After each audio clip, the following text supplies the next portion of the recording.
Hey everybody, what is up? Fourth Seraph here, and today we are going to be talking about some Minecraft statistics and which farms you should be building if you are playing on a Skyblock server. That's one of the things that I have been doing recently while I have been streaming to be able to play with viewers and stuff like that, and I've really been enjoying it.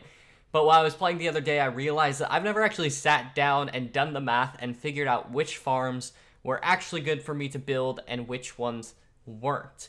So there are a few types of farms that seem to be the common ones that people build on a Skyblock server.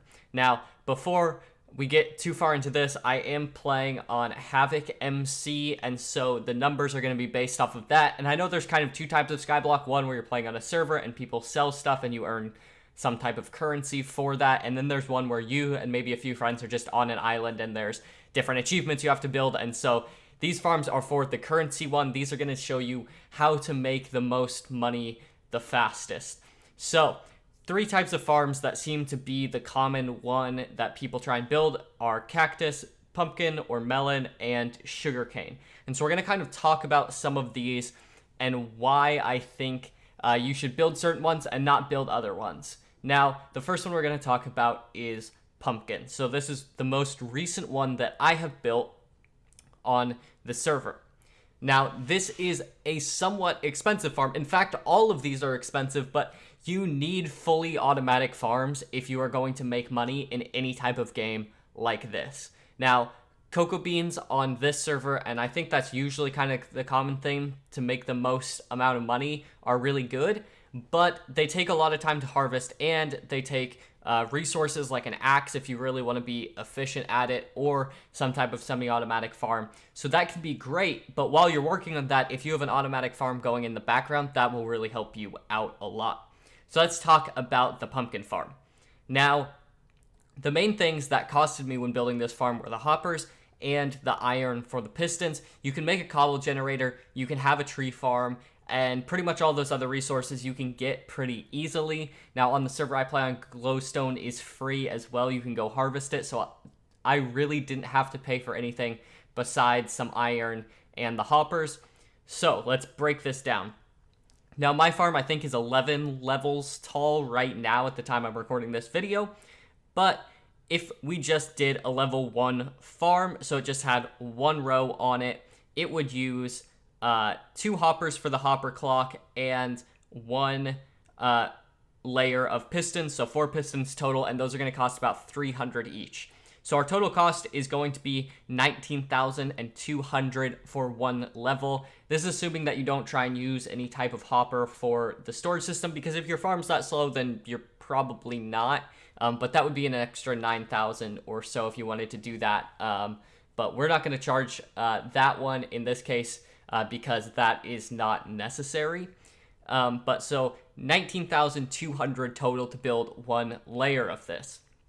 So in order to pay back what you spent building this farm and to start making money, you would have to sell a total of 1,920 items, or about 30 stacks of pumpkins.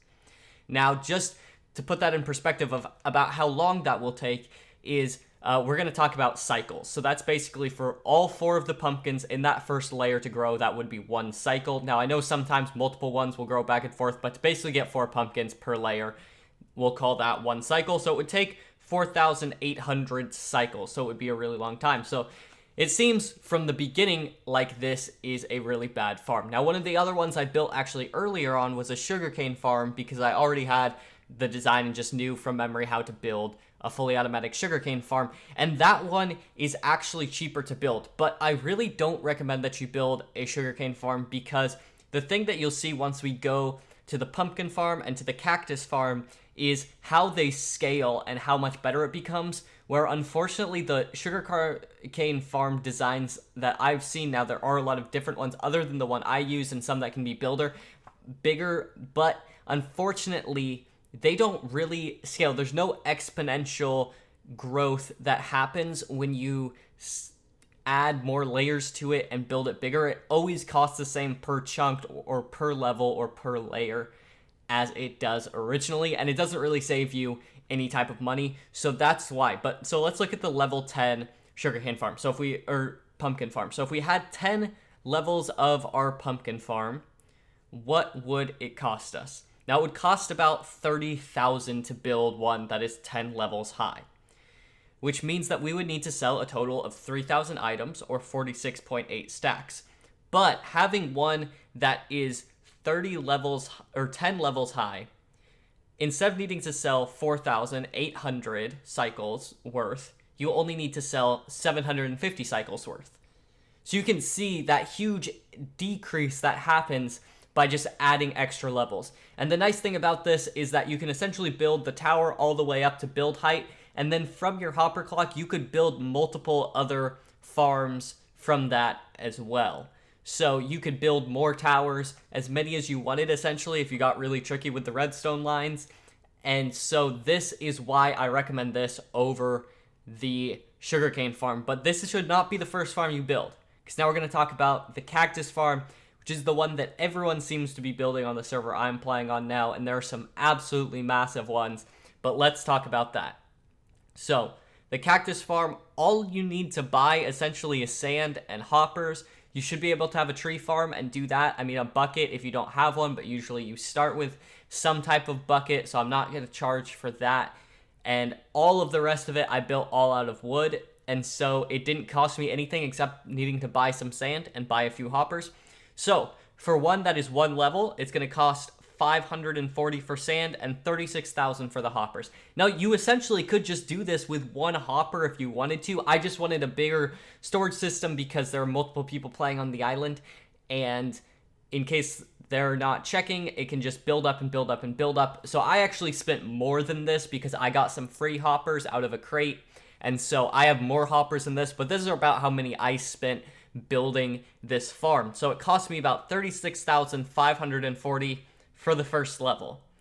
That means I need to sell 3,654 items or 57 stacks, meaning I need to wait 91 cycles to repay what I used. But here's why the cactus farm is the one you need to build if you're trying to make money.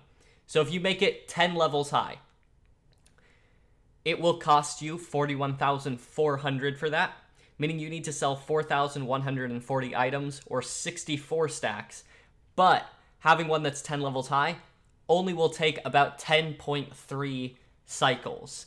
So my farm right now, I believe I have 2 sections that are each 8 high and then one that is 10 high. So in total, I have 18 levels.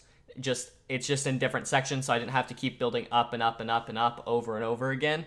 So mine is even much bigger than this, and this has been a huge, huge moneymaker for me and the thing that I continue to work on. So I definitely recommend that if you're playing Skyblock and you're trying to make money, that this is the one that you do. Now, if you guys want to see me work on any of these projects or watch me play Minecraft on my own survival server or any other games, you should click the link down in the description below and follow me on Twitch and join my Discord so you can know whenever I go live. Maybe follow me on Twitter too, because I usually tweet about it as well. But you can watch me work on this stuff live, ask me questions about it, get more advice and stuff, and watch my journey as I become a Skyblock master. But anyways, guys, that is all I have for you today. So until next time, I will see you online.